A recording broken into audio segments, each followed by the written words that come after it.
brought you by Silver Pumps and Motors. Top quality और consistent performance के लिए सिर्फ सिल्वर पंप्स नाम याद रखना। రాష్ట్రంలో మహిళలకు భద్రత లేకుండా పోయిందన్నారు మాజీ మంత్రి పేర్ని నాని.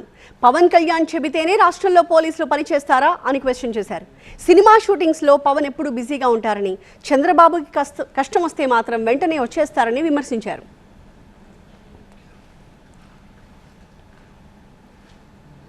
అంటే రాష్ట్రంలో ఆడపిల్లలు కనపడకపోతే ఇద్దరినే పట్టుకున్నారు పోలీసులు ఇప్పుడు దాకా. ఆ ఇద్దరు కూడా పవన్ కళ్యాణ్ గారు చెప్పారని పట్టుకున్నారంట. ఇదేం పోయే కాలం అని అడుగుతున్నాను. అంటే పోలీసింగ్ పని చేయరా, ఉద్యోగం చేయరా?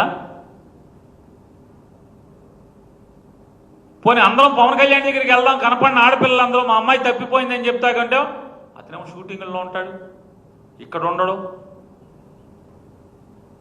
దొరకడు, చిక్కడు దొరకడు. ఓ సినిమా తీయాలి, ఇక చిక్కడు దొరకడు. చంద్రబాబుకి ఎప్పుడున్నా మాత్రం రాజకీయంగా ఆపద వస్తే మాత్రం పరిగెత్తుకొస్తారు. ఒక చెల్లి ఒక తమ్ముడు ఇద్దరు వచ్చేస్తారు ఎగేసుకుంటా. చంద్రబాబుకి ఏమైనా చికాకు వచ్చిందంటే రాజకీయంగా ఒక చెల్లి ఒక తమ్ముడు కలుగులోంచి బయటకు వస్తారు. మిగతా అప్పుడు ఏం చేస్తారో మనకు తెలియదు. ఇతనైతే మనకు అప్పుడప్పుడు కనపడతాయి ఫోటోలు గిటోలు షూటింగ్ అని.